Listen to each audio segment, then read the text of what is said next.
할렐루야. 우리 서로 인사하실까요? 아유, 우리 권사님 오셨네. 할렐루야. 잘 오셨어요? 이 권사님도 잘 오셨죠? 네.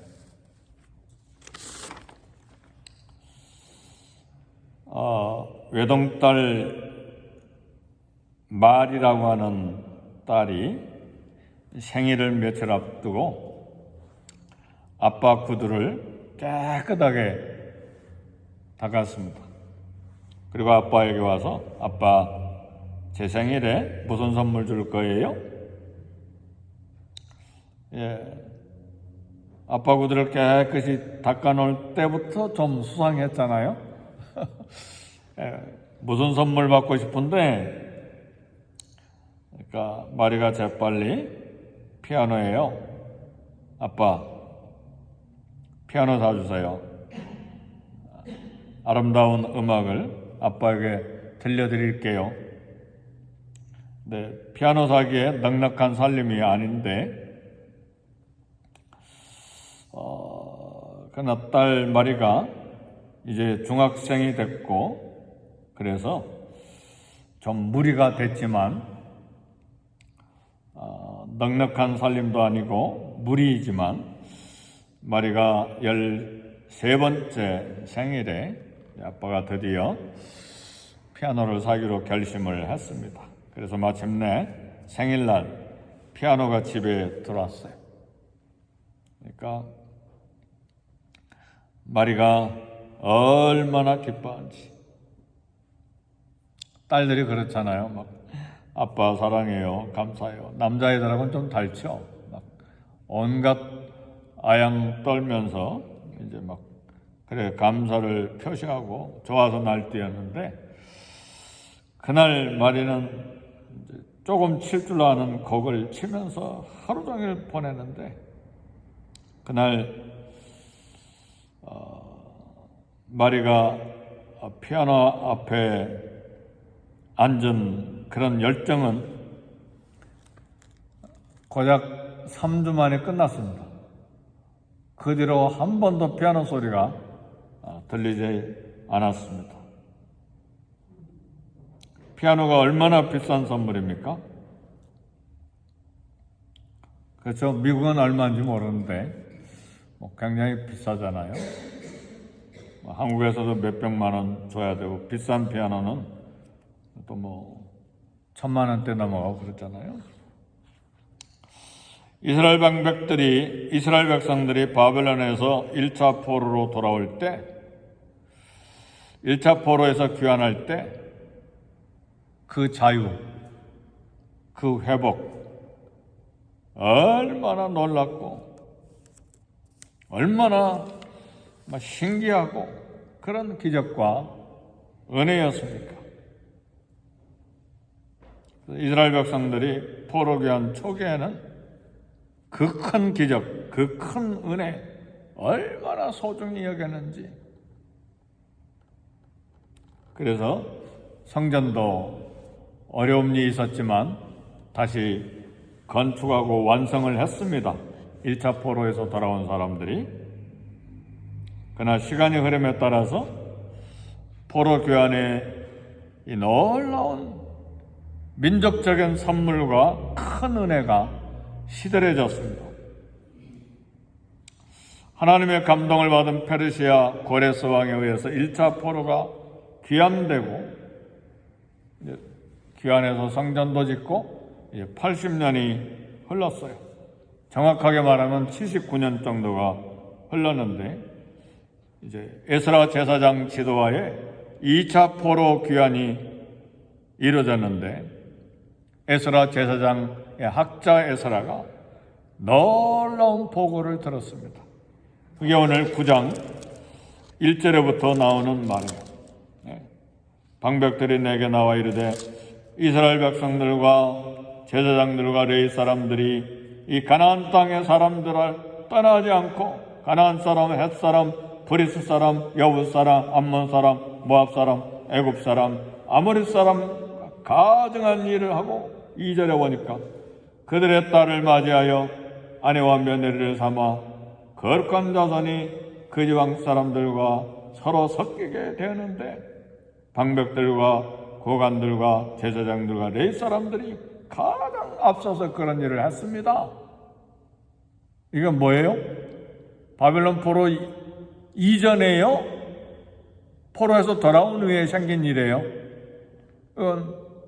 북쪽 이스라엘이 멸망하기 전에 이랬고 남쪽 유다가 바벨론에 멸망하기 전에 이렇게 했잖아요.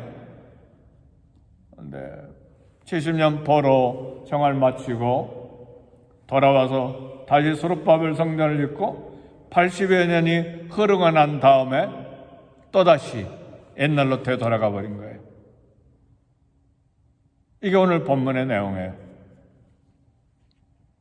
그 놀라운 기적, 그 놀라운 감격, 그 놀라운 하나님의 은혜, 그것도 자기들이 돌아온 것이 아니라 페르시아 이방왕 고레스가 돌아가도록 해서 왔는데, 사랑하는 성도 여러분, 불과 80년 사이에 1차 귀환자들은 처음에 포로에서 돌아온 그 감격, 헌신, 열의가 다 식어버렸어.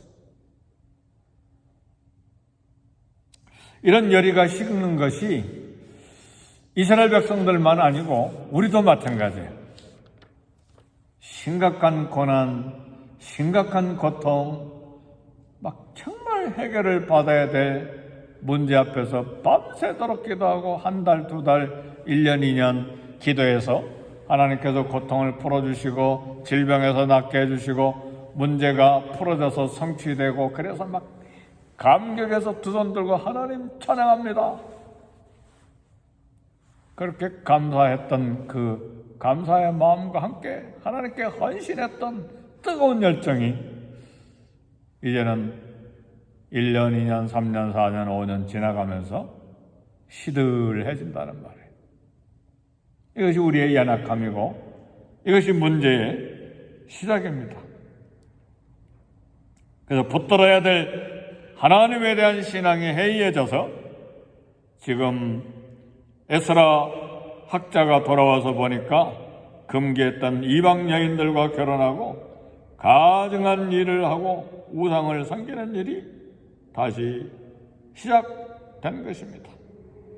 우상 때문에 포로로 끌려가서 나라를 잃어버리고 70년이나 포로로 있다가 되돌아왔는데 다시 그 쾌락과 유혹에 빠지게 된 것입니다. 사랑하는 성도 여러분, 죄를 끊어버리기가 이처럼 어렵습니다. 얼마나 어려운지 몰라요. 술을 끊었는데 다시 마시기 시작하고 담배를 끊었는데 다시 시작하고 중독된 것들 끊었는데 다시 시작되고 이게 순식간에요. 끊어내고 정리하는 데는 힘겨웠는데 다시 개가 토했던 것을 먹고 돼지가 씻었던 것에 다시 되돌아가서 뒹구는 건 순식간에요. 누구도 부정할 수 없는 우리의 연약함을 왜나 예수 그리스도를 통해서 그 피로 죄 용서함을 받고 구원받아 하나님의 자녀가 된 우리지만 여전히 옛사람이 우리 속에 있다는 사실이죠. 육체를 가지고 있어요. 그래서 바울이 로마서에서 우리 육체에 대해서 이야기를 많이 해요. 죄성이, 옛사람이 아직도 우리 가운데 있다는 사실이에요. 우리가 기억해야 될 것이 있습니다.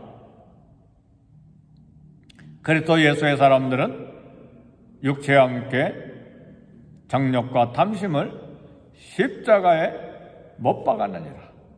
아멘, 할렐루야. 갈라디아서 2장에 나오는 유명한 말씀이에요. 그리스도 예수의 사람 육체와 함께 정욕과 탐욕을 십자가에 못 박았느니라. 2장 20절에 있습니까? 내가 그리스도와 함께 십자가에 못 박혔나니 그런즉 이제는 내가 사는 것이 아니요 오직 내 안에 그리스도께서 사시는 것이라.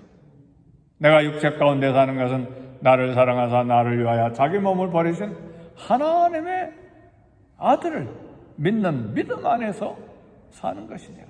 그러니까 늘 이 말씀을 기억을 해야 돼요. 묵상해야 돼요. 그리고 어떤 면에서 또 암기해야 돼요. 암기해야 묵상할 수 있으니까. 오늘 저와 여러분 그리스도 예수의 사람들이에요. 육체와 함께 정욕과 탐욕을 어디에 못 박은 사람들이에요? 십자가에 못 박았느니라. 아, 나는 십자가에 못 박힌 사람이다. 내 정욕과 탐욕은 십자가에 이미 육체와 함께 못 박힌 사람이다. 그게 그리스도의 사람이다. 그래서 죄에 대해서는 죽은 자로 여기고 하나님에 대해서는 산 자로 여길지어다. 이게 갈라디아서 로마서에서 계속 나오는 말씀이에요. 이것이 믿음이에요. 그리고 그 말씀을 붙들고 살아야 됩니다. 그래서 이렇게 영적으로 깨어서 치열하게 싸워야 죄를 이길 수가 있습니다. 그래서 우리는 기도하고 말씀을 읽고 묵상하고 그리고 엎드려 간구하고 경건 생활하고 성경을 쓰고 그리고 우리가 가서는 안 될 곳 가면 안 돼요. 장소도 조심해야 돼요. 그리고 만나는 사람도 조심해야 되고. 참, 왜냐하면 이 땅을 살아가는 것이 그렇게 쉬운 일이 아니기 때문에 그래요. 내 발이 있다고 마음대로 가고 내 입이 있다고 마음대로 말하고 이게 참 하나하나 그리스도 안에서 정신을 차리고 싸우지 않으면 금방 이스라엘 백성들처럼 이렇게 되는 것이죠. 그래서 에스라 제사장이 이런 상황을 보고받고 옷을 찢고 머리털과 수염을 뜯으면서 근심함으로 하나님 앞에 앉았습니다. 3절 다 같이 읽어봅시다. 시작. 내가 이 일을 듣고 속옷과 겉옷을 찢고 머리털과 수염을 뜯으며 기가 막혀 앉아있으니. 네, 이 새벽에 이런 생각이 들어요. 이렇게 옷을 찢고 머리털과 수염을 뜯으며 기가 막혀서 두려움으로 떠는 한 사람 때문에 이스라엘이 다시 살아납니다. 아멘, 할렐루야. 포로에서 돌아온 사람들의 이스라엘의 부흥이 다시 시작이 됩니다. 그래서 사랑하는 성도 여러분, 특별히 새벽에 오시는 사랑하는 성도 여러분, 저와 여러분 한 사람 한 사람이 살아있는 영적인 파수꾼이 될 수 있기를 제 이름으로 축복합니다. 한 사람이 살아있으니까 민족의 개혁과 부흥이, 말씀의 부흥과 기도의 부흥, 하나님께 대한 신앙이 다시 시작이 되는 것입니다. 바로 이 일을 위해서 에스라가 예루살렘에 다시 되돌아온 것이죠. 안 돌아온 사람도 많아요. 누가 안 돌아왔습니까? 에스더 왕비는 안 돌아왔어요. 모르드게도 안 돌아왔어요. 아직도 페르시아에 많은 사람들이 살고 있어요. 흩어져서 살았으니까. 그리고 에스라와 함께 돌아온 사람은 남자 1,700여 명, 가족까지 다 포함하면 한 9,000명 정도만 돌아왔을 뿐이에요. 그리고 나머지 아직 계속해서 이방 땅에 사는데 왜 돌아왔는가? 민족의 부흥을 위해서, 신앙의 부흥을 위해서. 그래서 오늘 저와 여러분들을 이 새벽에 오시고 기도의 자리에 오신 것은 한 사람 한 사람 깨어서 나와 내 자녀들과 가정과 우리 교회와 이 땅에 믿음의 부흥을 위해서 하나님이 불러주신 거예요. 물론 우리 개인적인 기도 제목도 있고 또 기도의 사명도 있고 그래서 하나님 앞에 늘 새벽으로 나와서 기도하시지만 어느 순간에든 이 사명을 잃어버려서는 안 돼요. 이 사명을 가지고 살아갈 때 우리의 인생에 대한 책임은 하나님께서 책임지십니다. 믿습니까? 우린 먹을 것 때문에 막 두렵고 떨리는 상황은 아니잖아요. 그렇죠? 아침부터 저녁까지 열심히 일하고 하나님 소득을 주시는데 그것 때문에 막 덜덜덜덜 떨면서 그런 상황은 아니잖아요. 그래요. 우린 사명이 따로 있어요. 주의 나라와 전도와 선교와 그리고 교회를 위해서 하나님 나라를 위한 사명이 있습니다. 그래, 이를 위해 하나님이 불러주셨은즉 에스라처럼 저와 여러분들 한 사람 한 사람을 불러주셨어요. 에스라도 페르시아에 살면 왕에게 구하는 것은 다 무엇이든지 구하는 건 다 받는 그런 놀랍게 이방 페르시아 제국의 왕이 인정한 사람인데 왜 고난의 땅 예루살렘에 다시 왔어요?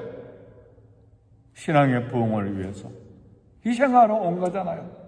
오늘 저와 여러분들 하나님께서 미국에서 부자로 자자손손 잘 살도록 하기 위해서 여기에 하나님 보내주셨습니까? 우린 미국에 올 때 그런 마음을 가지고 있었죠. 그러나 여기 살다 보니까 하나님이 부르셨구나. 민족의 신앙을 위해서 불러주셨구나. 전도와 선교를 위해서 불러주셨구나. 이제는 그 사명을 알아야죠. 그렇죠? 마치 요셉이 애굽의 종으로 팔려갈 때는 하늘이 무너지도록 통곡하면서 울었겠지만 살다 보니까 나와 당신의 생명들 우리들을 살리시려고 당신들 앞서 나를 이곳에 보내셨나이다. 이렇게 깨닫잖아요, 마지막에. 그리고 자기를 반 형들을 다 용서하고 그들의 모든 조카들까지도 내가 다 먹이고 양육하겠습니다. 그렇게까지 나가잖아요. 당신들이 나를 이곳에 팔았으므로 두려워하지 마소서, 한탄하지 마소서. 하나님이 우리의 생명을 구하시려고 앞서서 나를 이곳에 보내셨나이다. 하나님 보내주신 거예요. 저와 여러분을 미국 땅에 보내주신 분이 누구예요?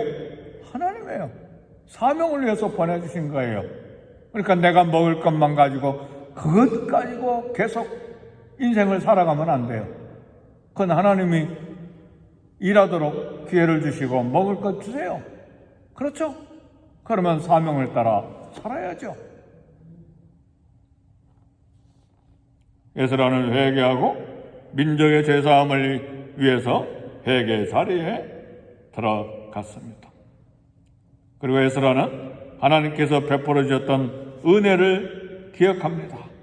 우리가 잘못돼서 우리의 왕들도 제사장들도 여러 왕들의 손에 넘겨서 칼에 죽고 사로잡히고 노략을 당하고 얼굴을 부끄럽게 한 것이 옳은 것 같았지만 하나님이 잠시 은혜를 베풀어 주셔서 얼마 남겨두시고 피하게 하시고 이런 예루살렘에 다시 돌아오게 하셨는데 그게 8절 9절의 말씀이잖아요.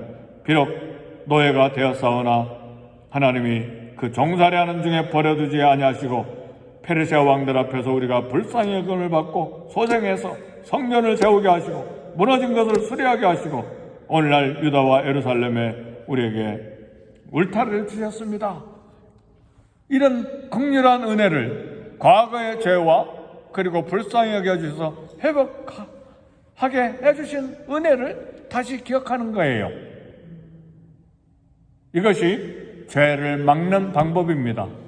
과거에 내가 고난을 당했던 때 고난에서 회복되게 하신 하나님의 은혜를 기억할 때에 죄를 이길 수가 있어요. 하나님이 과거에 이런 고통에서 건져주시고 이런 은혜와 이런 회복과 이런 놀라운 사랑을 베풀어 주셨는데 내가 또 그래서 죄를 경계하게 되는 거예요. 에스라가 지금 1절에서 9절까지의 내용이 바로 그 부분입니다. 내가 또 우리 민족이 또 그럴 수 없나이다. 그렇죠?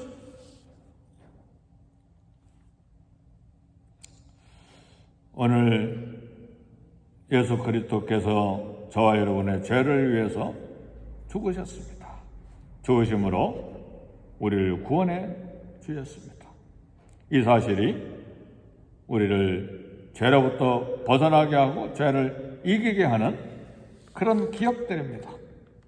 하나님 우리에게 구원이라고 하는 큰 선물을 주셨습니다. 그 구원의 은혜와 감사, 감격, 영원의 구원뿐만 아니라 우리의 삶의 모든 어려운 고통과 절망과 엄침한 골짜기에서 구원해 주신 은혜와 감사가 우리 삶에도 있었고 영원에도 있었는데 지금은 다 식어져 있지는 않습니까? 무디어져 있지는 않습니까? 하나님은 우리가 잃어버린 첫사랑을 회복하라고 말씀하십니다. 말씀을 마칩니다. 시편 119편 11절은 이야기합니다. 내가 주께 범죄치 아니하려 하여 주의 말씀을 내 마음에 두었나이다. 말씀과 주님의 사랑 항상 우리를 다시 힘있게 합니다. 우리의 마음을 붙들어 주십니다. 강권하는 은혜가 말씀에 있습니다. 예수님의 사랑에 있습니다. 강권하시는 주님의 은혜가 늘 우리를 붙들어 주시도록 은혜를 기억하고 이 시간에 함께 기도하겠습니다. 기도하실 때 하나님이여 늘 주의 은혜를 잊지 아니하고 말씀을 붙들고 살며 사명을 가지고 나라와 교회를 위해 기도하고 우리 주님이 우리에게 부탁하신 전도와 선교와 주님을 섬기는 일에 뜨거운 마음이 일생 동안 계속되는 우리가 되게 해 주옵소서. 우리 다 같이 기도하겠습니다.